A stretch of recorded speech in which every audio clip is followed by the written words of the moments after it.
Eguerdion, ongi etorri Fernando Buesa Blancoren eta Jorge Díez Elorzaren aldeko 22. inmemorian honetara. Buenos días, bienvenidas, bienvenidos todos a este 22º inmemoriam por Fernando Buesa Blanco y Jorge Díez Elorza. Queremos agradeceros vuestra presencia hoy aquí, en este domingo de febrero, un mes que desde hace ya 22 años es cita obligada para recordar a todas y cada una de las víctimas del terrorismo y, en especial, a Fernando y a Jorge. Muchas personas estáis aquí presencialmente, pero sois muchas también las que, no habiendo podido venir, nos seguís por streaming. Sabed que a todas os sentimos cerca y os agradecemos vuestro apoyo y cariño. Gracias a la representación institucional y política que estáis aquí un año más. Y, como siempre, queremos dar un caluroso y sincero agradecimiento a las víctimas y asociaciones y fundaciones que todos los años nos acompañáis. A la Asociación de Ertzainas y Familiares Víctimas del Terrorismo, a la Asociación de Víctimas del Terrorismo de Castilla y León, a la Asociación de Víctimas del Terrorismo de la Comunidad Valenciana, a la Asociación Riojana de Víctimas del Terrorismo, a Covite, a la Fundación Alberto Jiménez Becerril y a Zaitu, la asociación en pro de los amenazados, perseguidos y exiliados a causa de ETA. Quienes sobrevivisteis a un atentado y también vuestras familias y entornos, os visteis obligadas a empezar de nuevo, con ausencias y situaciones indeseadas que han marcado vuestras vidas, condicionándolas para el futuro. Bizi izandakoaren oroimena belaunaldiz belaunaldi transmititzen da, eta horren esperientzia mingotsaren ikasgaiak lehen mailako kontu bat bihurtzen dira. Erronka berria da, hurbilekoei eta inguruari biktima bakoitzak bizi izan zuena helarazteko beharra. Presente egitea guzti hartako zerizanezkoena eta arbullorik gabe egin ere, gazteenek eurekin zerikusirik ez duen zerbait bezala ikusten den horretaz. Y nadie mejor que vosotras, las víctimas, para transmitir al conjunto de la sociedad cómo la violencia terrorista ha condicionado vuestras vidas y también las de vuestros hijos e hijas. Horregatik, aurtengo ekitaldi honetan, hori berriro nola biziarazten denari eta terrorismoak lapurtutako etorkizunari era berri bat emateari buruz hitz egingo digute Sara Buesak eta Eduardo Madinak. Pero antes de profundizar en todas estas cuestiones, queremos rendir un pequeño homenaje a dos personas que son muy especiales para nuestra fundación. Este pasado año 2021 fue un año triste y duro para todos nosotros. Dos miembros de nuestro patronato nos dejaban. En marzo lo hacía Xavier Marquiegui, fue el primer vicepresidente de la Fundación, allá por nuestros inicios en el año 2000, y en julio nos dejaba Santi Bengoa. Bideo labur honekin gogarazi nahi ditugu. Honelako bezalako ekitaldi batean biek esandako hitzak jasotzen ditu. Xabierrena 2012koa da eta Santirena 2014koa.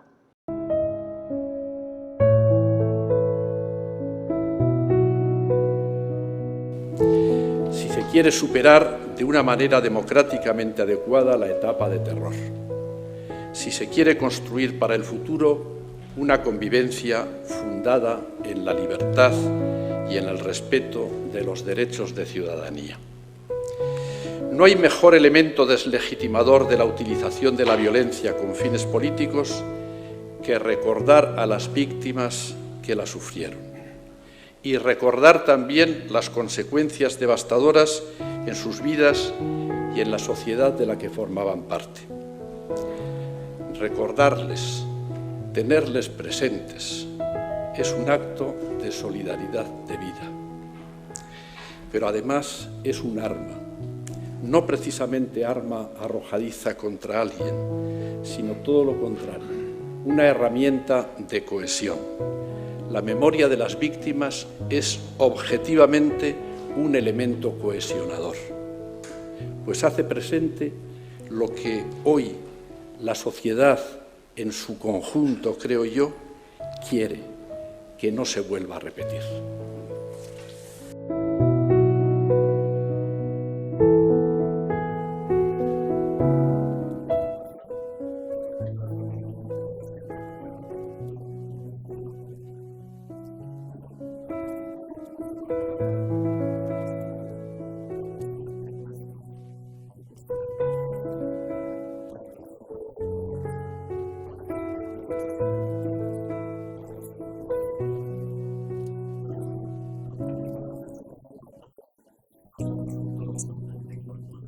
Judith.com.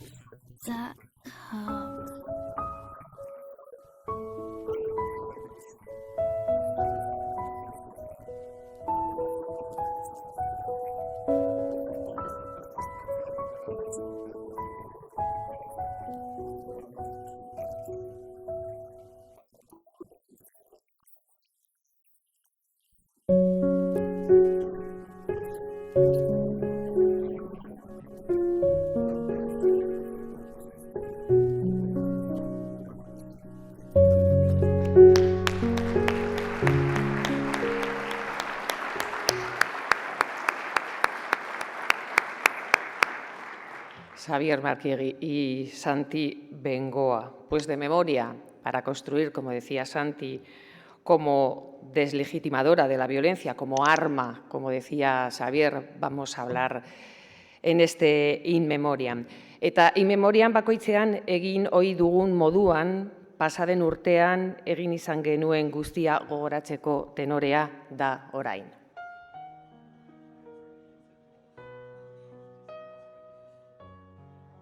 2021 ha vuelto a ser un año difícil para el conjunto de la sociedad y a pesar de ello, desde la Fundación Fernando Buesa Blanco hemos seguido con nuestro objetivo de trabajar por la memoria de las víctimas y la deslegitimación de la violencia terrorista. Este es un breve resumen de todo lo realizado en el pasado año 2021. Como cada mes de febrero, celebramos el acto In Memoriam en el Palacio Europa. Un acto que, bajo el lema Vivir en comunidad, vivir en diversidad, nos reunió una vez más para recordar a Fernando y a Jorge. Sara Buesa, vicepresidenta de la Fundación, en una vibrante y colorida intervención, nos recordó la importancia de respetar la diversidad y defender la dignidad y la igualdad de derechos de toda la ciudadanía. Lo cual exige adoptar compromisos éticos y no meramente estéticos. Después pudimos escuchar al filósofo Daniel Innerarity, que nos dejó frases como esta. Si una sociedad se cuenta su pasado desde la perspectiva de quienes han padecido, tiene más posibilidades de construir su futuro inclusivamente, de manera que convierta en su principal objetivo evitar el padecimiento y cuidar la vida común vulnerable.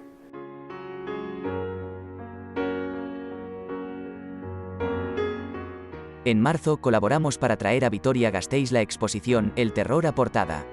60 años de terrorismo en España a través de la prensa. Organizada por la Fundación Víctimas del Terrorismo, el Centro Memorial de las Víctimas del Terrorismo y Vocento.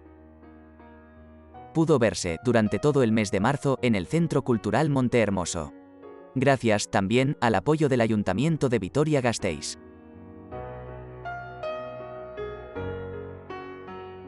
Después de su paso por Vitoria durante 2020, la exposición Buesa, el valor de la palabra, el valor del compromiso, viajó hasta Bilbao y Donostia en 2021.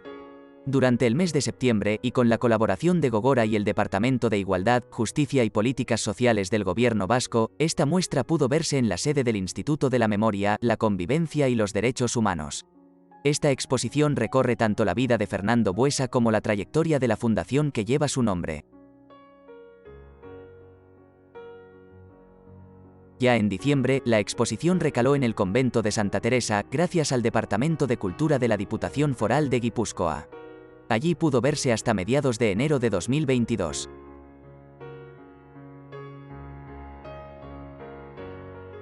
En mayo, en Vital Fundazioa Kulturunea presentamos, de la mano de su autor, Gaizka Fernández Soldevilla, el libro El terrorismo en España, de ETA al Daesh, que también contó con la participación de Eduardo Mateo y Arantxa González Egaña.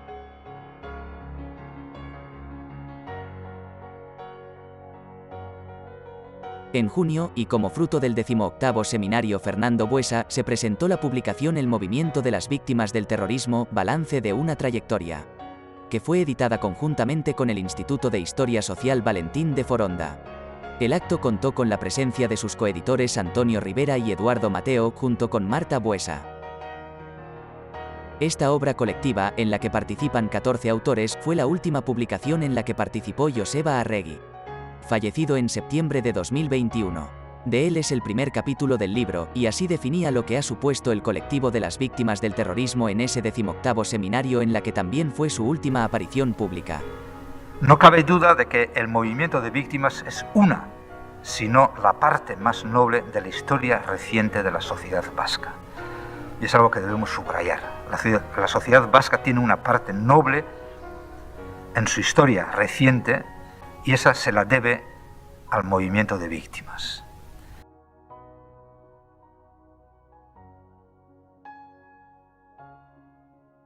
El libro se presentó, también, en verano en San Sebastián, de la mano de Covite, en un acto en el que participaron Lourdes Pérez, Gema Barona y Consuelo Ordóñez.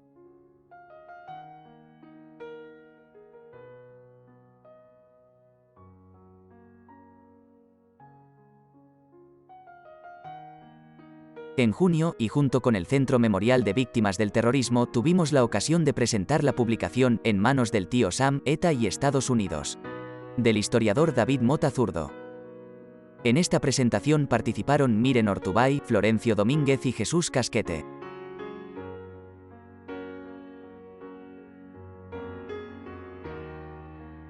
Ya en octubre, y coincidiendo con el 10º aniversario del fin de la violencia terrorista de ETA, presentamos junto a Mario Onaindia Fundació y el Centro Memorial de las Víctimas del Terrorismo un número especial de la revista Grand Plus, titulado Fin de ETA, 10 años.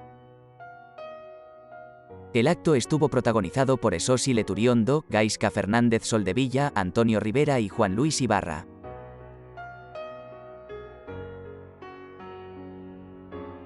En noviembre, y junto con el Instituto de Historia Social Valentín de Foronda, se celebró el 19º Seminario Fernando Buesa, bajo el título Transterrados, dejar Euskadi por el terrorismo. Un encuentro que quiso destapar una realidad poco conocida, y que afectó a muchas personas durante los años del terrorismo de ETA, como son aquellas que debieron dejar su tierra por la amenaza o la presión de la violencia y de su entorno. Este seminario dio voz a algunas de esas personas para que nos trasladaran su experiencia de vida, sin duda representativa de otros muchos de su misma sensibilidad, profesión y actitud, ante un hecho difícil de abordar. Se desconoce aún la entidad, la diversidad de razones y el significado de muchas huidas obligadas. A día de hoy, reconocer la existencia de este colectivo olvidado, supone defender la naturaleza plural y pluralista de la sociedad vasca y una afirmación de que, así queremos que lo sea en el futuro.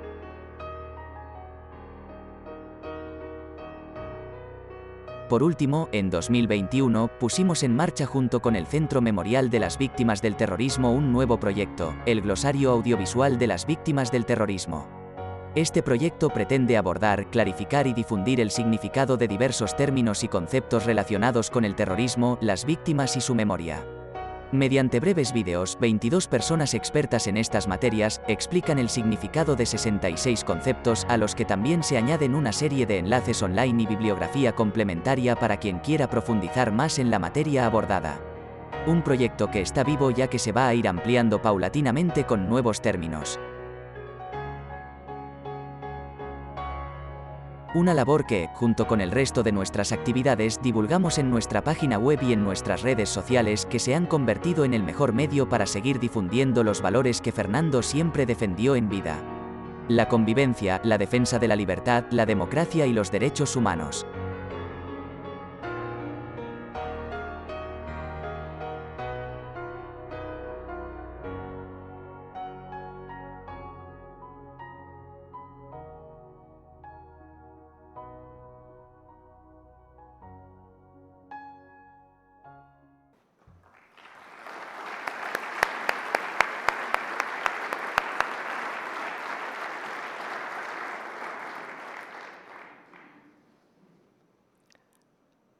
Nati, Marta, Carlos, Sara, Begoña, José Antonio, Lorena, Eduardo, sois ejemplos de esos futuros arrebatados, del dolor y del sufrimiento que ha causado la violencia terrorista.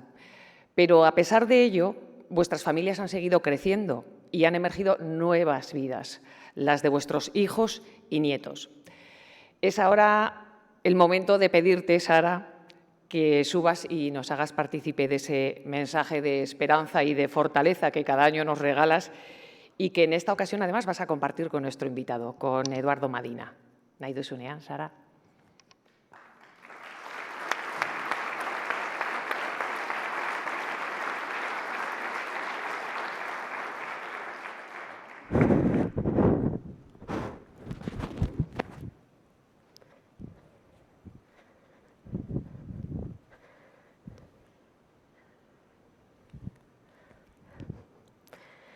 ¿No tenéis a veces la sensación de entrar en bucle? El pasado tan doloroso que arrastramos nos pesa como una mochila llena de piedras que llevamos a la espalda. Tratamos de avanzar hacia un nuevo futuro y en ocasiones parece que lo vislumbramos. Conseguimos abrir una ventana y entra un soplo de aire fresco y limpio, de energías renovadas. Pero luego reaparecen los fantasmas que tenemos en el armario. Y la fuerza de succión de ese pasado sin resolver tira de nosotros hacia atrás. Y volvemos al bucle agotador, a las mismas preguntas sin respuesta, al nudo en el estómago que se nos hace bola y nos atenaza, como una madeja de hilos enmarañados que no sabemos desbrozar, a la sensación de dar vueltas una y otra vez en la misma rueda, al cansancio de espíritu y la desesperanza. La vida que no fue posible proyecta sus sombras sobre nosotros. El futuro que quiere emerger nos devuelve al que fue arrebatado. No podemos ignorarlo. ETA vendía la idea de un futuro mejor para el pueblo vasco. Euskadi ta askatasuna. Sin embargo, paradójicamente, eliminó las posibilidades de los futuros concretos de muchas personas. Futuros reales, tangibles, cotidianos, que fueron arrebatados. Los proyectos de todas las personas que fueron asesinadas, borrados. La vida de sus familias, rota. Las voces diversas, silenciadas bajo la amenaza. Las personas que no callaron, expulsadas de la comunidad vasca. Los corazones helados. El silencio denso y oscuro. La tierra dolorida.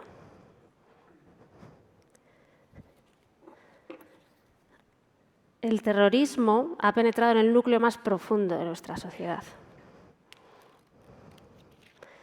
Lo ha desgarrado.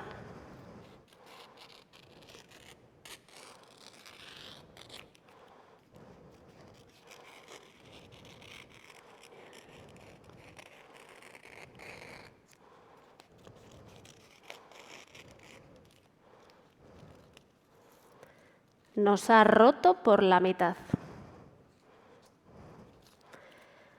Ha mutilado y desechado una parte de la ciudadanía.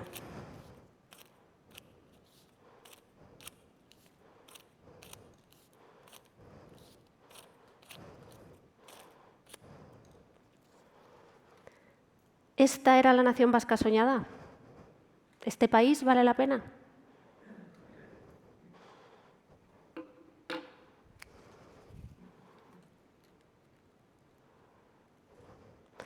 Cuánto dolor, qué pérdida de capital humano y de diversidad.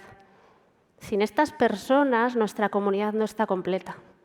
Euskadi es un lugar empobrecido sin el color y la riqueza de su pensamiento. ¿Y qué permanece de ellas en todos nosotros? ETA mató a mi tía junto a Jorge. Yo estoy irremediablemente marcada por el terrorismo. Llevo conmigo una herida profunda que es parte de mí y me acompañará toda la vida. No soy solo ni principalmente una víctima, soy muchas cosas más. Mi identidad es un mosaico de pequeñas piezas, mis vínculos, mis aficiones, mi profesión, mis sentimientos, mi ser. Pero junto a todo ello, la tragedia forma parte de mi vida. No sé si mejor o peor, pero no soy la misma persona que sería si no hubiera vivido lo que he vivido. Del mismo modo, la historia del terrorismo forma parte también de nuestra identidad colectiva. Somos muchas cosas, pero entre ellas siempre seremos también cada vida arrebatada que no fue posible. La vida que fue arrancada ha dejado vacíos insondables en nuestras calles.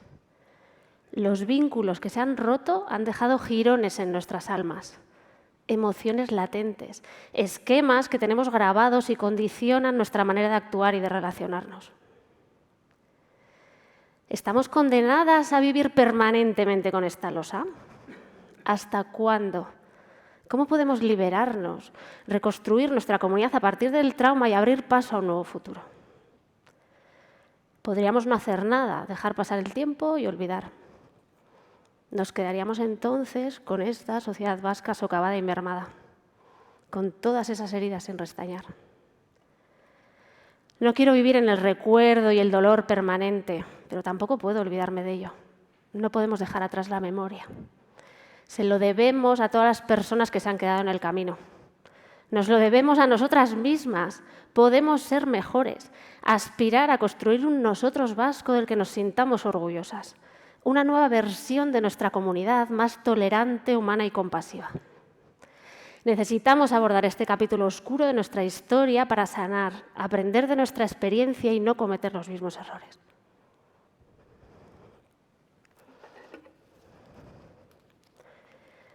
Profundizar en nuestras vivencias es difícil y duele. Pero, ¿y si el camino fuera precisamente atender a todo el dolor injusto causado y hacerlo nuestro?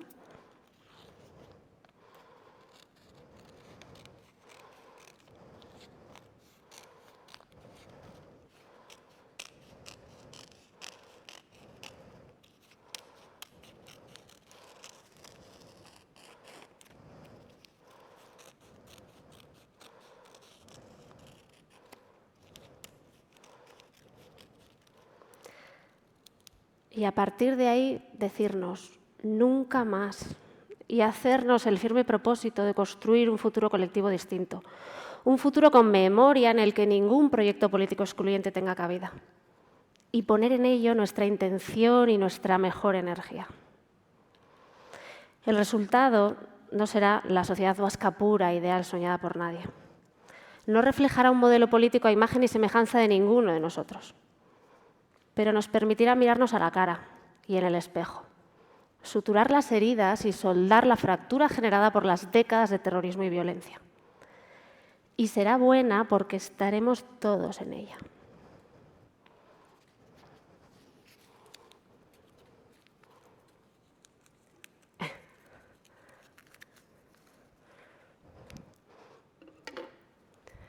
Siempre he admirado en la naturaleza cómo la vida se abre paso aún en las peores circunstancias. El fuego arrasa un monte dejando todos los árboles carbonizados y en el transcurrir de unos años el bosque se regenera. También en nuestra tierra devastada hay una esperanza poderosa y bella que nace del coraje de mirar de frente nuestra oscuridad en vez de huir de ella porque nos incomoda. Un impulso del corazón que nos mueve a afrontar nuestra historia porque es bueno y porque es lo correcto, aunque no sepamos cuál va a ser el resultado. Lo que tenemos entre manos nos trasciende a nosotros mismos. Nos jugamos el futuro. Sabemos, por el devenir de la historia, que los traumas no resueltos son un lastre que se arrastra generación tras generación. Hacer el ejercicio de memoria que nos corresponde y sentar las bases para una convivencia sana y libre es el mejor regalo que podemos hacer a nuestros niños, niñas y jóvenes. Sin duda, cada una de nosotras tenemos un trabajo personal por hacer. Pero reconstruir nuestra convivencia es una tarea que solo puede abordarse en relación con los otros. Es con esa interacción como podemos restablecer vínculos entre personas diferentes y nutrir nuestro sentido de pertenecer a la misma comunidad. Necesitamos compartir espacios de memoria, catarsis y reflexión que nos permitan conseguir que las cicatrices del pasado se conviertan en fuerza del presente e impulso para el futuro. Escucharnos, conocernos y reconocernos. Intercambiar visiones y sentar las bases para un nuevo modelo de sociedad vasca. Una sociedad enraizada en valores comunes, en unos mínimos de justicia y oportunidades para todas las personas, en los derechos humanos y en la condición de ciudadanía. Y hablando de compartir espacios de memoria y reflexión, hoy tenemos la oportunidad y la suerte de conversar con Eduardo Madina. Edu, es un placer contar contigo.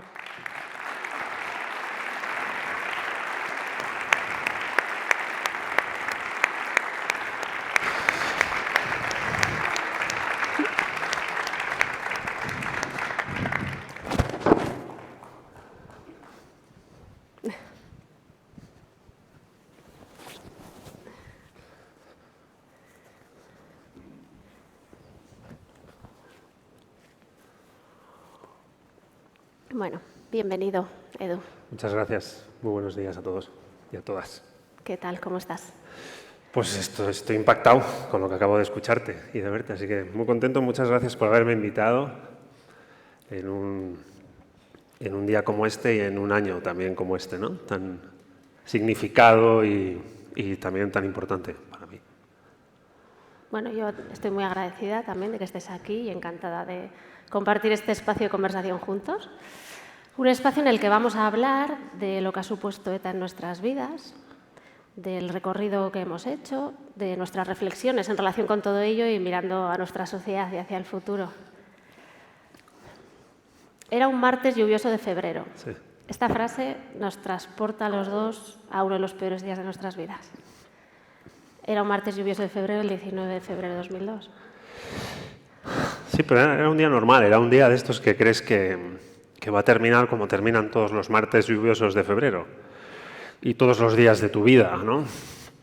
Es verdad que era un momento especialmente difícil para los socialistas vascos.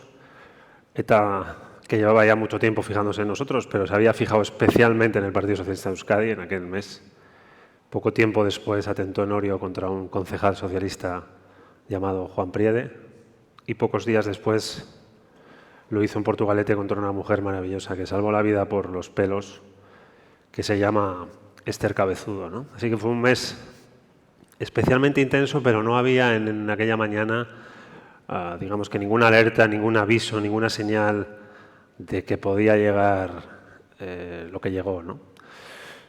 Y sí, estaba llegando a la empresa donde trabajaba en Sestao, pues no sé, a un cuarto de hora en condiciones de poco tráfico de Bilbao, y explotó el coche. Y la vida cambió, sí. Una mañana la más fea de mi vida. Yo creo que me marcó a mí de manera muy significativa, por razones evidentes, y a mi familia y a mi entorno más cercano.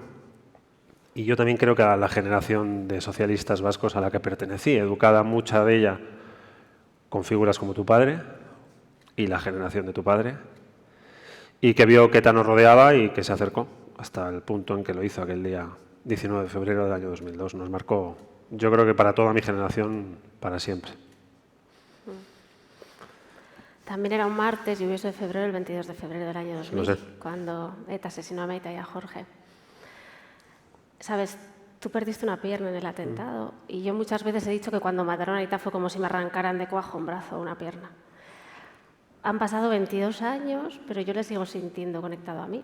Me duele su ausencia y siento su presencia. El atentado fue un día puntual, pero la onda expansiva que queda después es brutal. Han pasado muchos años, pero a pesar de ello yo voy viviendo distintas etapas en mi vida y en cada una de ellas hay siempre 1 millón de razones para acordarme de él y 1 millón de momentos en los que le echo en falta. También hubo todo un antes. Yo crecí desde muy niña con la presencia cotidiana de la amenaza. La inquietud estaba ahí, aunque yo la descartaba. Yo mantenía una certeza o un pensamiento mágico más bien de que estábamos a salvo y no iba a pasarnos nunca nada malo, ¿no? De pronto me sentí arrancada de mi realidad y transportada a un mundo de angustia, de dolor, fragilidad, tristeza. En tu caso, imagino que también a raíz del atentado que sufriste se abrirían paso con fuerza emociones como el miedo, la conciencia de vulnerabilidad y junto con todo ello además la necesidad de aprender a convivir en tu día a día con la amenaza, ¿no? A partir de entonces tuviste que empezar a llevar escoltas. En los momentos más difíciles, cuando la vida nos pone al revés, en medio de toda esa vorágine de sentimientos, qué importante es tener un ancla, una luz en la oscuridad que nos ayuda a enfocar, a recomponernos y mantener un poco la cordura, ¿no? Y el equilibrio. ¿Cómo viviste aquellos tiempos y cuál fue para ti ese punto de apoyo? Pues yo creo que fue un conjunto de valores, que ya sé que suena muy abstracto y parece que no dice nada, pero en mi caso lo hice todo porque prácticamente creo que fueron con algún, no sé, quizá algún multiplicador de tamaño, algún acelerador de significados, los mismos que tuve desde el principio, ¿no? En mi familia convergen 2 ideas, una idea socialdemócrata de interpretar la realidad, que aspira a una sociedad en la que quepan cuanta más formas de vida posibles dentro mejor, y un nacionalismo no independentista, enamorado y amante del euskera, enamorado de las culturas vascas, defensor de esta tierra y de su historia, etcétera, etcétera, que aspiraba a una nación en la que cupieran también cuanta más formas de entender lo vasco de las vascas y de los vascos posibles. Y esas ideas y esos valores me acompañaron incluso en los días más difíciles. Nunca terminé de entender bien, siendo un niño lo formulé de una manera, siendo algo más mayor lo reformulé de otra. En los años de más actividad intensa políticamente hablando, quizá de otra, y ahora ya como prejubilado y como ciudadano normal y corriente, lo reformulo de otra, pero sigo pensando que no hay ninguna idea, ni siquiera la que a mí más me puede importar, que valga más que ninguna vida, ni siquiera la que a mí menos me puede importar. Y eso sigue siendo para mí un fundamento por el cual me parece que merece la pena luchar hoy con frentes nuevos, frentes de combate nuevos, frentes de batalla nuevos, en su día de manera muy significativa aquí contra ETA, que aspiraba pues a que sus ideas fueran las únicas válidas y su forma de entender la vida y la muerte la única también válida aquí, en nuestro lugar de origen, ¿no? Así que diría que un conjunto de valores, con ellos me situé en el mundo y con ellos me salvé. Qué importante es esa sí, brújula de valores. Yo, fíjate, dices que puede sonar algo abstracto y lo que yo te voy a decir va a sonar más todavía. Mi punto de apoyo fue el amor, te iba a decir, ¿no? Bueno, el amor de mi familia, el que compartimos, y también el amor a la vida. Sí. A raíz del asesinato de Aita cambió mi mirada hacia el mundo, ¿no? Es como que tomé conciencia de mi vulnerabilidad y al mismo tiempo empecé a ser más sensible con lo que sucedía a mi alrededor, con el sufrimiento que existe y que padecen otras personas, y también aprendí a relativizar y a valorar realmente lo que es importante en la vida y la propia vida, ¿no? A agradecer y valorar todo lo que tengo, a apreciar la sencillez de las pequeñas cosas, ¿no? Y a partir de ahí empezó a surgir lo que es para mí una filosofía de vida, ¿no? Que es esa posición desde la que intento estar y relacionarme, que, bueno, por explicarlo de una manera sencilla, es lo mismo que deseo para mí, lo deseo para otras personas, y lo que no quiero para mí no lo quiero para nadie. Sí, sí. De todo en esta vida, hasta las experiencias más duras se sacan aprendizajes. Mira, era común cuando estaba yo en política y me presentaba a elecciones y congresos y esas cosas, se repetía habitualmente entre los periodistas una pregunta cuando más o menos pasaban colateralmente por nuestra historia de lucha antiterrorista, por mi atentado, etcétera, ¿no? Era si había tenido una relación distinta o había empezado a tener a partir del 19 de febrero del año 2002 una relación distinta con la muerte. Y en realidad no, tengo la misma. No sé si aprendí mucho de la muerte en aquella mañana y en aquel coche. Aprendí mucho de la vida y creo que he aprendido a resignificarla en espacios a veces clandestinos y otras veces privados, otras veces afectivos, pertenecientes a mi entorno familiar o amistoso, otras veces con código político en el entorno de mi generación política dentro del Partido Socialista de Euskadi, etcétera. He reformulado, creo, los significados del hecho sencillo de vivir. Seguro que madurar... A veces hablo con mi hijo Unax de esto y le digo, pues madurar en el fondo es pasar de las mayúsculas a las minúsculas, reducir todo de tamaño y de pretensiones, ¿no? Resignificar también los significados o las aspiraciones de la vida. Funcionar en minúscula y en voz baja y no gritar tanto ni tan en mayúscula, ¿no? Y eso, en el sencillo hecho de vivir en minúscula, en la cosa cotidiana, en las cosas pequeñas, es donde aprendí yo a ver cosas que antes pues, se me pasaban muy desapercibidas. Y si he mantenido algo vivo de todo aquel periodo de tiempo tan difícil y tan oscuro, pues seguramente son unas pocas luces. Y esta, yo creo que, no sé, 20 años después, diría que es casi que la más importante. Conecto mucho con eso. Ambos atentados, el que tú sufriste y el que acabó con la vida de Meita y Jorge, forman parte del mismo contexto histórico, sí. Después de la ruptura de la tregua de Leizarra. ¿Cómo recuerdas aquellos tiempos y qué análisis haces de eso? Pues mira, diría que era una especie de bifurcación de planos bifurcados. Una Euskadi que yo la que más veía era la de Bilbao, que estaba en proceso de transformación, como cerrando la era industrial y abriéndose a una etapa nueva con la reconversión de la ría del Nervión, la transformación de la ciudad, el Museo Guggenheim, una ciudad más hacia afuera, en parte gracias al consejero de Cultura Joseba Arregui, que hemos visto en el vídeo. Una ciudad en apertura y buscando nuevas luces y nuevos horizontes, y una fase dura de aquello que ETA denominó la socialización del sufrimiento. El pueblo vasco es un pueblo que sufre. Vamos a socializar esa conciencia de sufrimiento en todos esos vascos y vascas que todavía no saben que somos un pueblo que sufre. Por tanto, vamos a matar a todo aquel que todavía no sabe que somos un pueblo que sufre. Eso se fija a partir de la ruptura del gobierno vasco entre el PNV y el PSE en muchos entornos sociales, ¿no? Uno de ellos fue el Partido Socialista de Euskadi y el Partido Popular, que empezaron a pagar casi, te diría que mes a mes, bajas constantes, personas asesinadas, una instalación entre nosotros de eso que denominó Gesto por la Paz, violencia de persecución, un ruido, un miedo frío flotando en el ambiente, miles de vascos protegidos por escoltas, personas que como Jorge salvaron muchas vidas, que permitieron que muchas personas sigan aquí y que pagaron en algunas ocasiones como él un precio enorme, definitivo y total por hacer la labor que hacía, ¿no? Así que los recuerdo oscuros. Y en términos de Partido Socialista ni te cuento. Teníamos un lío interno tremendo. O sea, unos años de una actividad, una capacidad de darnos los unos a los otros y de discutir. A veces no sé para qué tanto, pero el caso es que discutíamos mucho y estábamos en una situación convulsa internamente, ¿no? Así que, bueno, no sé, años los recuerdo difíciles. Entre el Miguel Ángel Blanco y la tregua del año 2004-2005, diría que fueron años de plena conciencia y madurez y de enorme dificultad. Fueron tiempos muy duros, yo también lo recuerdo así. Recuerdo la crispación, la fractura social y política que había, la tensión. Por otro lado, la visibilidad de las víctimas era ya mayor y el respaldo de la sociedad vasca también, ¿no? A lo largo de todos los años que se ha prolongado el terrorismo, todas las décadas, hemos ido viendo distintas actitudes, ¿no? Desde el apoyo y la justificación de las acciones violentas en algunos casos, la condescendencia con las mismas en otros, el rechazo cada vez mayor y más explícito, ¿no? Hasta llegar a ser ese clamor y ese hartazgo que ya, ¿no? Se vivía más allá de los años 2000, ¿no? El miedo y el silencio también.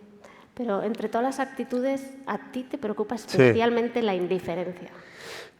Preocupa o ocupa, porque creo que sigue siendo el misterio que todavía no es resuelto, ¿no? No sé muy bien cómo puede aparecer la indiferencia cuando el mal es tan evidente. ¿Cómo puedes no ver nada, no sentir nada, no escuchar nada, no sentirte interpelado? Y si tuviéramos que dividir esto en grupos, el mayoritario es el de la indiferencia, porque el entorno que pudo aplaudir, compartir, estar de acuerdo con la utilización de la violencia terrorista por parte de ETA era un grupo que no llegaba al 10% de la sociedad vasca. Y el grupo que dio la cara no llegaba al 30% de la sociedad vasca. Por tanto, me sale una mayoría absoluta en términos cívicos de un sector de la sociedad que durante muchas fases de nuestra democracia le costó llegar a darse cuenta que era conveniente, por motivos éticos en primera instancia, por motivos humanistas en segunda instancia y por motivos egoístas en tercera instancia, plantar cara al monstruo. Y eso costó, fue lento, un despertar lento de la sociedad vasca, ¿no? Así que tienes razón, pasamos por distintas fases. Hoy yo creo que estamos, vamos a decir, protagonizando y viendo o viviendo una que se mantiene, creo que al calor de una dialéctica entre la memoria y el olvido, ¿no? Una memoria no obsesiva con pasar facturas ni con instalarse en pasados que afortunadamente ya no van a volver, los de la violencia terrorista, y un olvido que a veces creo que tiene la forma de un atajo hacia algo que cubre una mala conciencia y que trata de reinventar papeles jugados en el pasado que no estuvieron presentes realmente, ¿no? Así que de ese debate, de ese duelo, de esa dialéctica, a las instituciones vascas, al gobierno vasco, al Parlamento vasco, a los movimientos sociales, a las asociaciones de víctimas, a las universidades y en última instancia a la sociedad en general, le corresponde tomar la decisión de qué quiere hacer con todo eso, ¿no? A mí me parece que todas las lecciones que el pasado deja, creo, como cree Joseba Arregui, como creía Joseba Arregui y como muchos de los que estamos aquí o todos, que tienen un enorme valor de proteger a las futuras generaciones de niñas y de niños que nazcan aquí. Así que sí, fueron distintas fases y me temo que seguimos en una que dentro de unos años seguro que se ha transformado en otra. La indiferencia es la apariencia que vemos, ¿no? Luego quizás detrás de eso puede haber muchas cosas, ¿no? Puede haber una parte de miedo, sí que puede haber una parte de desapego igual, ¿no? Por haber estado tan habituados a convivir con la violencia que casi lo veíamos como lo normal, ¿no? O sea, o también esa fase, no sé, ese cierto egoísmo, ¿no?, de meterse en una burbujita y mirar por uno y por los suyos, ¿no?, y no meterse en demasiados líos, ¿no? Quiero decir que detrás de eso probablemente haya mucho de lo que tirar. Hoy en día, bueno, de otra forma, ¿no?, y en otro contexto quizás también sucede un poco, ¿no? Quiero decir, a quienes nos toca más de cerca nos preocupa y nos ocupa cerrar esto bien, pero la sociedad en general está a otras cosas. Por un lado, probablemente por comodidad, y también porque es cierto que habrá problemas más acuciantes en la vida diaria de la gente. Yo eso lo puedo entender, ¿no? Pero sí que me genera una cierta desazón ese pasar página en falso, como si no hubiera pasado nada después de todo lo que hemos vivido hasta antes de ayer casi, ¿no? Hasta hace muy poquito. Pero bueno. Tú y yo vivimos en nuestras casas la política con mucha intensidad. Sí. Los dos interiorizamos una conciencia social y también un sentido del compromiso. En tu caso, ya en 1993, ¿no?, con solo 17 años, ya comenzaste tu militancia en las juventudes del Partido Socialista y durante casi 25 años has prolongado tu actividad política, ¿no?, y ese compromiso. ¿Qué significa para ti ese compromiso? Pues para mí era la implementación práctica de una idea, de una creencia, más que de una idea, quizá de una creencia, en una serie de valores y de marcos. Seguramente que me lo pusieron fácil en casa. Me enseñaron valores humanistas, ninguna idea vale más que una vida y la vida debe ser sagrada. Ideas de pluralidad, caben dentro de nuestro país y de nuestra sociedad todas las formas de entender la vida que respeten las demás. Una mirada cívica a lo que me rodeaba, que no estaba todo el día preguntando por una identidad nacional, un poco torpe en mi caso en la búsqueda de identidades nacionales claras, con contornos nítidos y cerrados, un poco en la línea de lo que decías antes, ¿no?, que comprenden la vida en forma de mosaico dinámico. No es el mismo mosaico con 10, que con 20, que con 40, que con 60 años, en una manera relajada de entender lo que somos, ¿no? Casi que diría que el inglés lo pone más fácil que el castellano, porque hay una identidad nacional en el verbo estar, no solo en el verbo ser. Y esa identidad nacional en el verbo estar conecta muy fácil para mí con una idea socialdemócrata de entender la realidad, ¿no?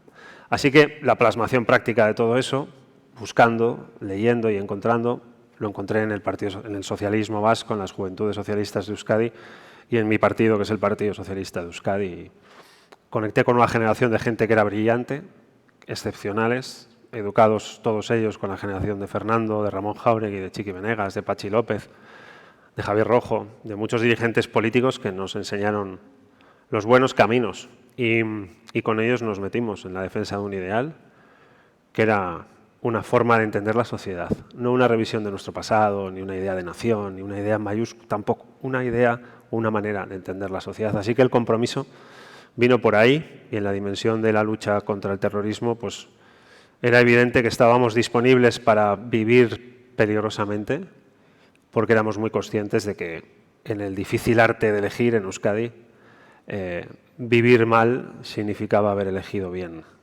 Y quienes vivían muy bien, no estoy del todo seguro que hubieran elegido lo correcto, ¿no? Más bien pienso lo contrario. Así que fue un compromiso cívico, no poder quedarte callado y no poder sentirte indiferente cuando el mal aparece de una manera tan evidente a tu alrededor, ¿no? Nos educamos, entre otras cosas, con la realidad y la contundencia de la violencia terrorista, entre otras cosas, con el para mí inolvidable momento del atentado contra tu padre, que marcó a toda mi generación de una manera, yo creo que muy significativa.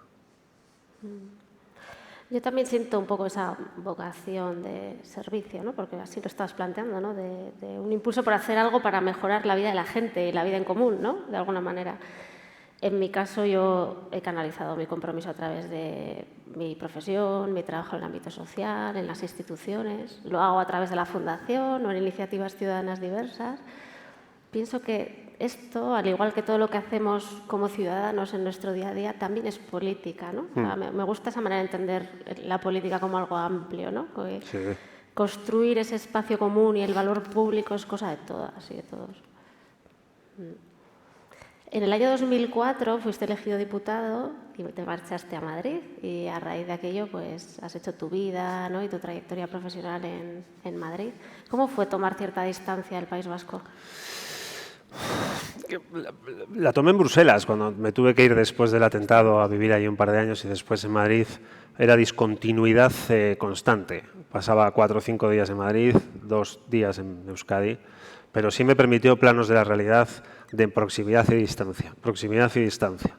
Y es cierto que aquí nos vinculamos políticamente en parte por la realidad que teníamos, muy centrados en el tema terrorismo, lucha contra el terrorismo, paz, libertad, etc.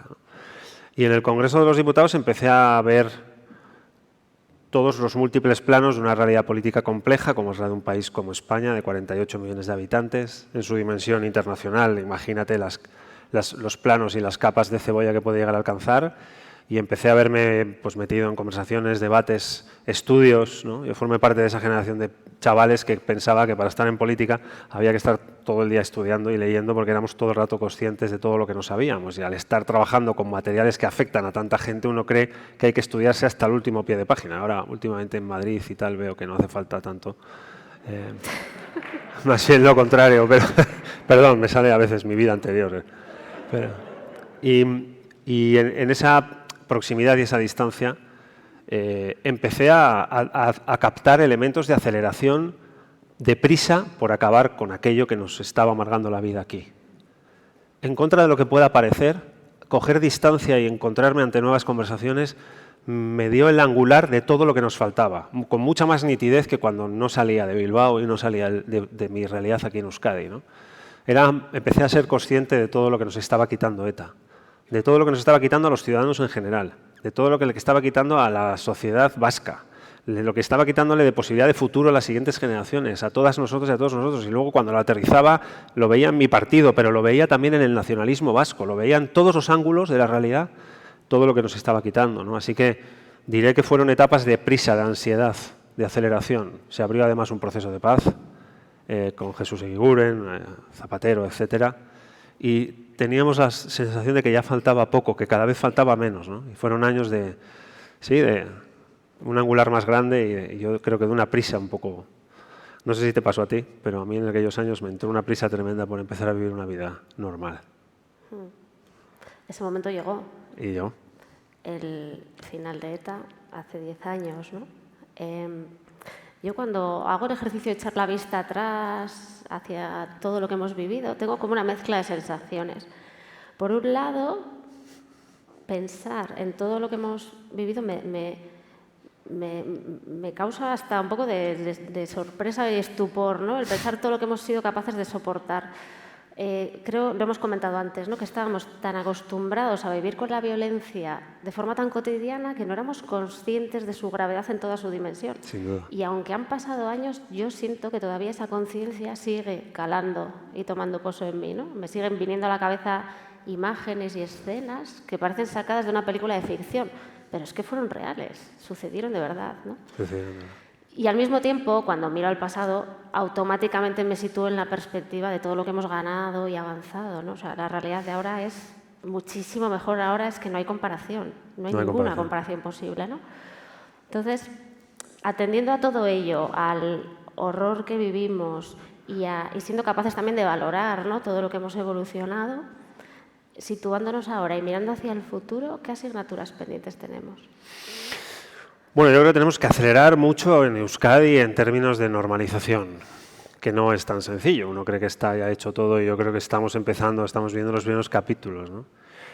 Yo creo que tenemos que trabajar en términos de construcción de una sociedad que sea indiscutiblemente lo que es, que no pueda volver a cuestionarse nunca lo que es una sociedad plural, diversa, donde caben muchas maneras de entender lo vasco y debe convivir en su complejidad, su pluralidad y su diversidad. Yo creo que la historia nos enseña que los hechos desgarradores del pasado suelen ser sujeciones contrafuertes de recorridos sanos de futuro. El siglo XX europeo lo explica de manera indiscutible y en términos españoles, la mala relación que tiene este país con su memoria, con los hechos más desgarradores de nuestro particular siglo XX, explica algunos de los sitios por los que nos estamos tropezando 40 años de democracia después. Por tanto, yo creo en una sociedad vasca construida sobre los pilares de una memoria sólida. No una memoria de reproches, no una memoria de facturas, no una memoria de revisitaciones permanentes a las zonas y los lugares y los instantes del dolor, sino un futuro más sólido por consciencia de pasado, para que nunca más en Euskadi una idea vuelva a valer más que una vida, para que nunca una forma de entender lo vasco vuelva a valer más que la vida de muchos vascos y de muchos ciudadanos y ciudadanas de otros lugares de España. Es decir, una sociedad vasca más sana. Yo he pensado siempre que en cualquier reforma del Estatuto de Autonomía, entre las múltiples inspiraciones que nos legitiman como comunidad política, una de ellas tiene que ser la memoria de las víctimas del terrorismo. Porque solo podemos ser una memoria, una construcción de una sociedad plural sobre la memoria de formas de pluralidad que no fueron aceptadas y que fueron exterminadas en el pasado. Hay un discurso de tu padre en el Parlamento Vasco sobre el derecho a autodeterminación que explica el principio de ciudadanía como nunca vi a nadie en aquellos años explicarlo. Y creo que hay una percha de una sociedad vasca sana y de futuro, que rinde tributo a un pasado que es muy doloroso. No lo he repetido mucho en esto de la presentación del libro y en este 20º aniversario de mi atentado, en una entrevista el otro día, etcétera, ¿no? Pero vi a Angela Merkel en una de sus últimas visitas a Auschwitz hacer algo maravilloso. Era la tercera vez que iba un canciller alemán a Auschwitz. Fueron Helmut Schmidt y Helmut Kohl, ¿no? A reconocer el verbo hacer. Nosotros hicimos esto. Ella dio un paso más, que a mí me gustó mucho y me llamó la atención porque no lo había visto hacer nunca ningún dirigente político. Dijo: nosotros siempre seremos esto. No reconoció el principio de haber hecho algo, sino que lo vinculó a la identidad nacional alemana. Dijo: nosotros seremos lo que queramos en el futuro, no podemos desligarnos de lo que hicimos aquí. Nosotros siempre seremos esto. Yo creo que la sociedad vasca, es sus momentos más iluminados de pasado, sus grandes cumbres, sus momentos estelares, nuestros idiomas, nuestras culturas, todos nuestros antepasados, el amor por nuestros haitites, el amor por los lugares de esta geografía tan querida por todas nosotras y por todos nosotros, y también las zonas más oscuras de nuestro pasado. Y entre ellas destaca de manera nítida que hubo una etapa de 50 años que un grupo de gente pensó que había muchas vascas y muchos vascos que sobraban en esta especie de anticiudad por la que tanto mataron, ¿no? Así que me gustaría que todo ese pasado quedara vinculado a nuestra identidad y a lo que somos, para que nunca más se repita en el futuro, ¿no? Una década después, yo creo que las palabras pesan menos, los significados están adquiriendo dimensiones nuevas, la jerarquía de las cosas está cambiando, la relación con los lenguajes y entre nosotros mismos está cambiando también mucho. Y me parece que es posible. A veces una obra política hace 8 o 10 años me parecía imposible. Ahora cada vez la veo más posible, y además con las nuevas generaciones de dirigentes de las principales formaciones políticas vascas, pues cada vez más. Has hablado de cara a construir, ¿no?, esa sociedad, de la importancia del pluralismo y de la memoria, ¿no?, como eje central. Yo también tengo esa idea de que el pluralismo, pero interiorizar verdaderamente el valor del pluralismo es una clave muy importante para el futuro, ¿no? Pero tengo la sensación de que no estamos muy acostumbrados a convivir muy bien con la diversidad. O sea, creo que todavía seguimos manteniendo una especie de mentalidad de tribu, ¿no? Un poco. Decimos mucho que la sociedad vasca es muy diversa y plural, pero bueno, eso es una realidad objetiva que podemos constatar, ¿no? Pero más allá de eso, realmente vivirlo como algo enriquecedor, ¿no?, esa diversidad, creo que es un salto que todavía no somos capaces de dar. No sé si es algo exclusivamente nuestro como vasco, porque me da la sensación de que es una cosa general también, ¿no? Pero sí que es una preocupación que tengo. Y luego has hablado de memoria, ¿no?, de la importancia nuclear de la memoria y de las víctimas. Fíjate, memoria, justicia, verdad, son palabras que suenan mucho, se repiten muchas veces, ¿no?, casi como un mantra. Pero cada una de ellas tiene realmente un calado y un significado enormes. Tú y yo hemos tenido verdad y justicia, por ejemplo. Sí. Qué importante es eso para una víctima, ¿no?, para fundamental. cualquier víctima. También la auténtica empatía con el sufrimiento de alguien normalmente va acompañada por el deseo de no causarle más dolor, ¿no?, y de aliviar ese sufrimiento. Pues hablamos ahí de reparar, ¿no? Cuando hablamos de reparar tiene que ver con esto, ¿no?, con enmendar o remediar un daño. Y, no sé, otra de las espinitas que tengo yo, ¿no?, clavada tiene que ver con esto, ¿no?, con con la épica que continúa existiendo en relación al terrorismo de ETA, ¿no? La empatía con las víctimas no es compatible con el apoyo a las acciones violentas de los victimarios. O sea, no puede ser, ¿no? Y realmente es doloroso para nosotros como víctimas, pero creo que también es algo que daña mucho nuestra sociedad, ¿no? Lo hemos repetido varias veces y de distintas maneras, ¿no? Pero de alguna forma la verdadera defensa de los derechos humanos supone defender con la misma vehemencia los derechos de todas las personas, ¿no? Los de los míos y los de los otros, los de quienes me gustan y de quienes no me gustan, incluso de quienes nos hacen daño, ¿no? Y creo que también nos queda mucho trecho para llegar ahí, ¿no? Yo cuando escucho el relato, ¿no?, de que aquí ha habido un conflicto con bandos enfrentados, bueno, frente a eso yo lo que digo es que para mí aquí únicamente hay dos bandos, desde quienes defienden nítidamente los derechos humanos de todas las personas y con la misma vehemencia, y de quienes no lo hacen. Y a partir de ahí que cada cual haga su análisis y vea en qué bando está. Es una cuestión de coherencia y de decencia, ¿no?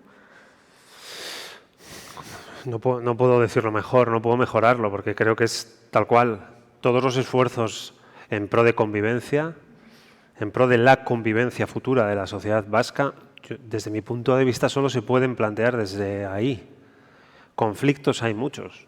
Yo ordeno el mundo sobre conflictos sociales, por eso pienso de la manera en la que lo hago, y seguro que el liberalismo, el conservadurismo, cada enfoque político tiene una manera de percibir y constatar y reaccionar ante la existencia de esos conflictos. El problema es que ante la existencia de un conflicto y un coche explotando, hay un punto de vista en el medio que establece una correlación entre un conflicto y un coche explotando.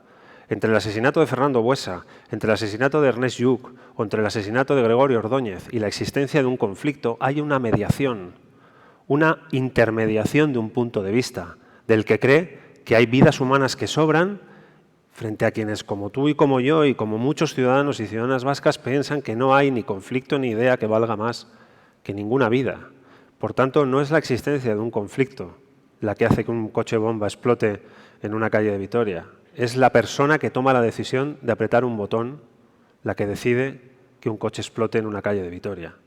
Y esa es la clave, una sociedad de futuro donde nunca más vuelva a vivirse nada de lo que vivimos aquí durante tanto tiempo. No creo que sea exclusividad de los vascos ninguno de estos.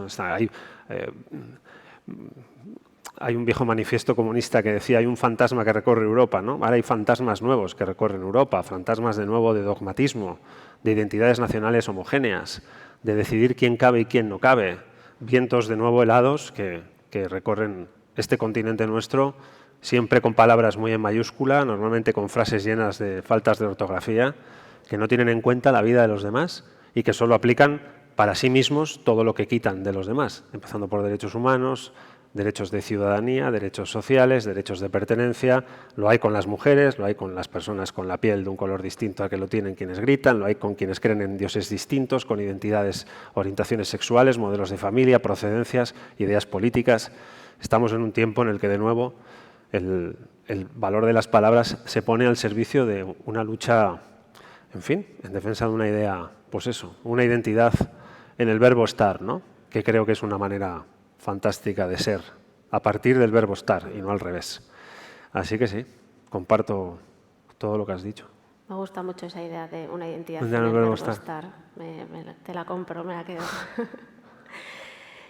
Bueno, todo esto que estamos hablando, qué importante es, sobre todo pensando de cara a las nuevas generaciones, ¿no? Lo has mencionado tú antes también, pero y también para mí es una preocupación que tengo mucho en la cabeza, ¿no? Tú y yo pertenecemos a esa primera generación cuyos hijos no han vivido nada, pero nosotros sí. Tú tienes un hijo, un Ax, de 12 años, y los míos, Arachi y Markel, tienen 10 y 12 años. Cuando escuchamos los resultados de los estudios que se hacen, ¿no?, hablando de qué conocen las personas jóvenes sobre el terrorismo, sobre la historia reciente, nos llevamos las manos a la cabeza y decimos, no saben nada, no saben quién era Miguel Ángel Blanco.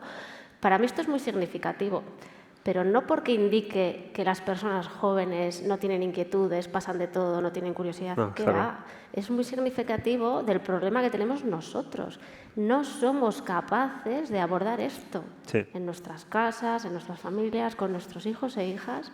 Y esto es algo que me preocupa mucho, porque yo creo que tenemos una tremenda responsabilidad. Me preocupa mucho que no sé, que de alguna manera de todo lo que hemos vivido y de nuestra experiencia se puedan sacar aprendizajes y que nuestros hijos e hijas y las nuevas generaciones puedan crecer con un corazón limpio, con una conciencia ética fuerte, que puedan vivir y convivir en esta tierra sin que lo que hemos vivido nosotros pueda volver a repetirse nunca. Exacto.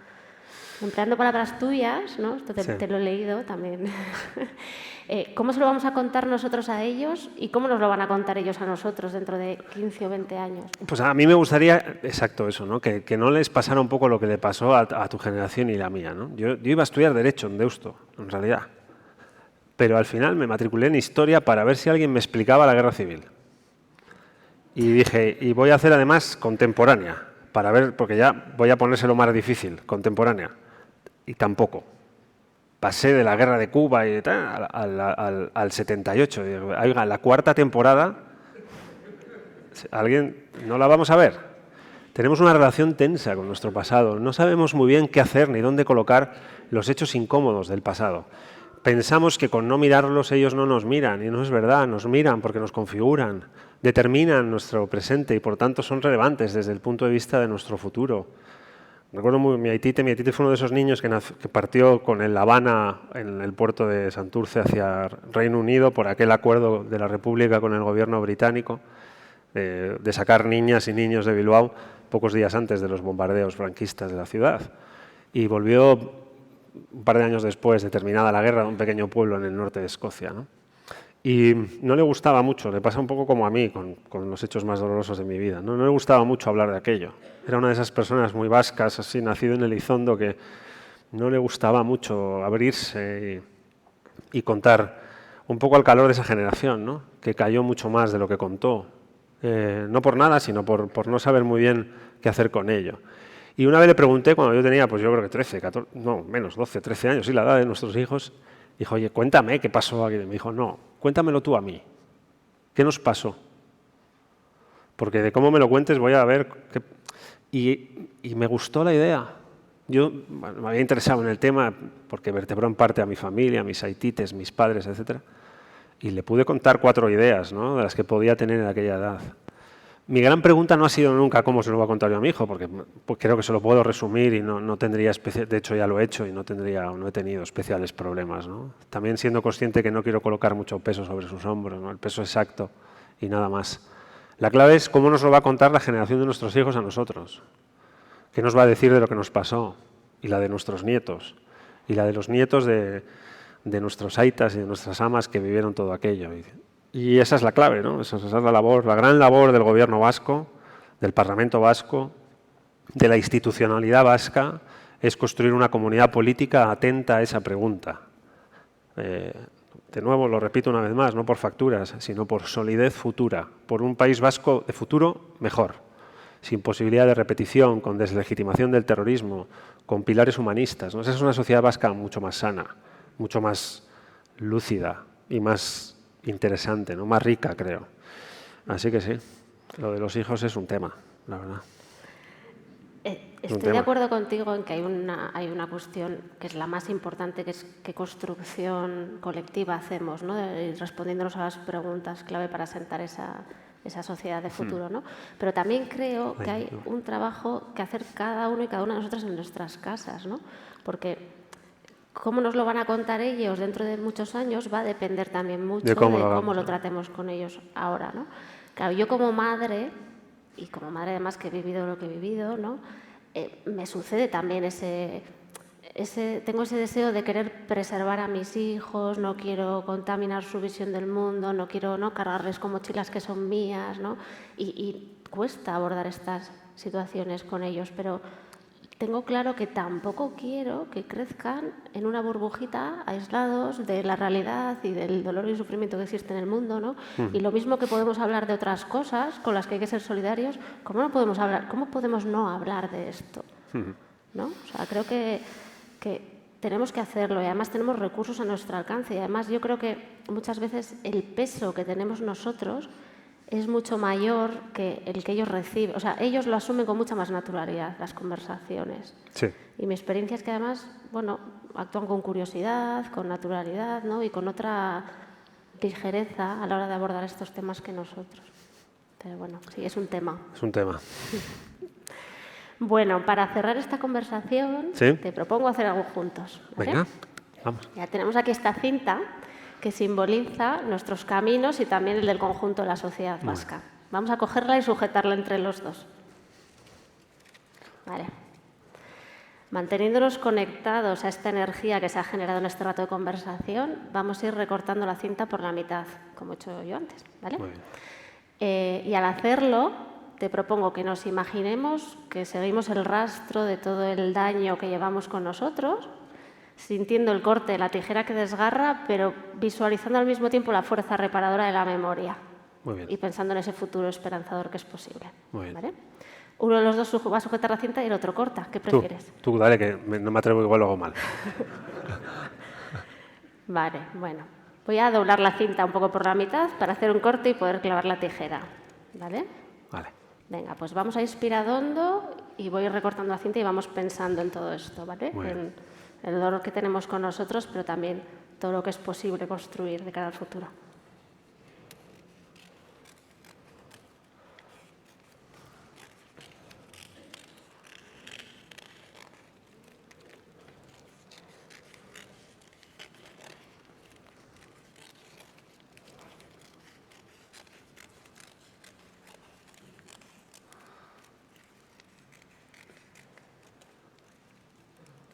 Vale, vamos a coger y levantar la cinta entre los dos a ver cuál es el resultado de este experimento.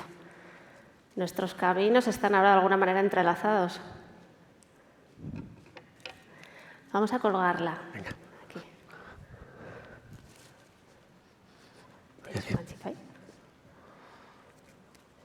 Ahí. Vale. Bueno, y ahora os invito a todas y a todos a hacer el mismo ejercicio. En los respaldos que hay entre los asientos hay o había una cinta con unas tijeras. Cogerla y sujetarla junto con la persona que está justo en el asiento de al lado. ¿Tenéis todas y todos cinta y pareja? ¿Sí? Si hace falta os podemos ayudar, a llevaros alguna más. Bueno, iba a dar instrucciones, pero estáis todos cortando ya. Quien no haya comenzado a cortar, si queréis, eso, acordaros, esta cinta simboliza vuestro recorrido vital, con vuestras vivencias, vuestras heridas y vuestros sueños, y también el del conjunto de nuestra sociedad.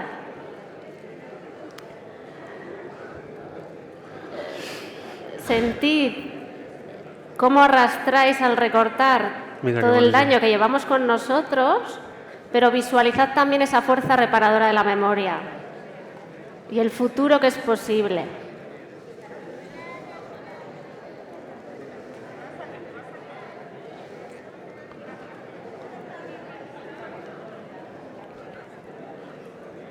Bien. Cuando hayáis terminado, levantadla y sujetadla entre los dos y enseñadla.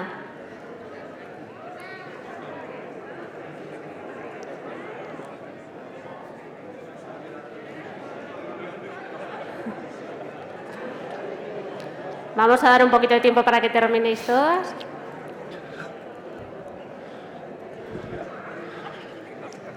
¿Ha salido? Sale. Vale, ¿estamos ya? ¿La tenéis? Muy bien, levantaos y enseñadla. Venga.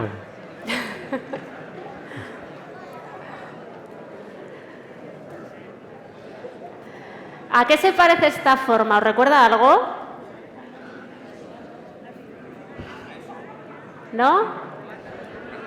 Al símbolo del infinito.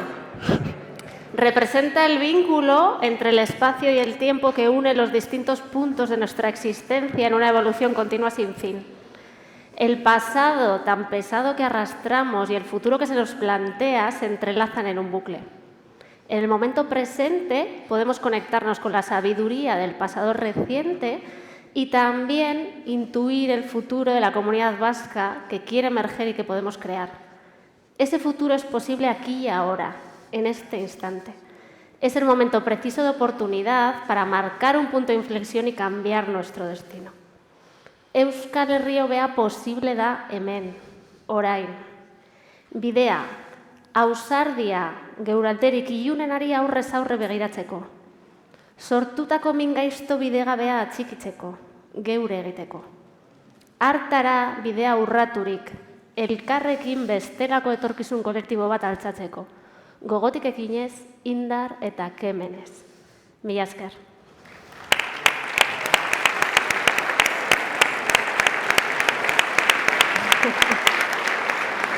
Me gusta.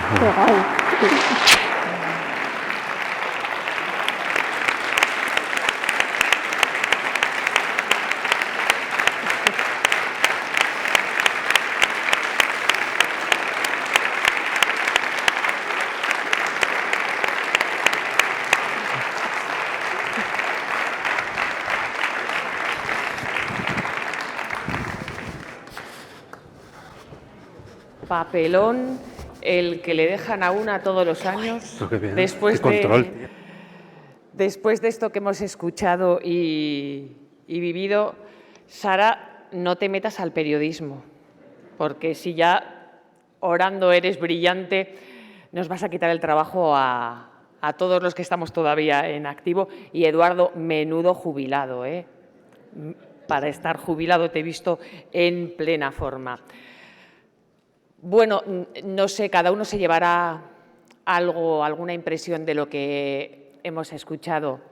A mí me ha parecido que han hablado mucho más de vida que de muerte, que han hablado mucho de vida, de esos pequeños detalles, de las minúsculas que mencionaba Eduardo, la vida como valor supremo también, que ninguna idea puede arrebatar, como principio de una memoria necesaria, no de reproches, no de fracturas, sino en la que nos podamos reconocer, que podamos mirar y contarle a nuestros hijos. Y al final, pues ya ven, el infinito, la fuerza reparadora de la memoria, del desgarro de la historia. Pues con estas reflexiones vamos a llegar al final de este 22º In Memoriam. Gracias a todas las personas que hoy nos habéis acompañado presencialmente en este auditorio del Palacio Europa y también a quienes estáis siguiéndonos por streaming. Por cierto, al finalizar el acto os vamos a hacer entrega de un pequeño detalle como recuerdo. Esperad a que os lo den antes de levantaros. Pero antes de irnos, tenemos una pequeña sorpresa. Queremos irnos, siempre terminamos con música. Y hoy lo vamos a hacer con la música de un fantástico grupo donostiarra. Este pasado año 2021, La Oreja de Van Gogh sacó un tema, seguramente les sonará a todos ustedes, Sirenas. También sobre un febrero, también aquí en Euskadi, en San Sebastián, y también una historia de memoria transmitida de una madre a una hija. Este pasado diciembre, la Fundación de Víctimas del Terrorismo les premió por su compromiso y cercanía con las víctimas. Y hoy nos van a mandar un saludo porque no pueden estar aquí, no pueden acompañarnos. Con ellos, con La Oreja de Van Gogh, nos despedimos hasta el año que viene. Muchas gracias. Eskerrik asko. Bueno, los que ya nos conocéis, somos La Oreja de Van Gogh. Sabéis que nuestro compromiso de cara a las víctimas del terrorismo va más allá de nuestras canciones. Aunque incluso en ellas hacemos mención a meses como el de febrero, que desgraciadamente se ha llevado a muchas personas. Mandaros el abrazo más grande a todos los presentes en el acto. Gracias, por supuesto, por la invitación. A todas las víctimas del terrorismo, a Sara, a Eduardo. Por supuesto, mandarle un abrazo a Eva Domaica, con la que también compartimos charla y espacio el día que nos galardonaron en las víctimas del terrorismo. Y nada, mandaros un abrazo enorme a todos, que seguiremos estando con vosotros y que nuestra música seguirá estando ahí para vosotros. Un abrazo enorme de La Oreja.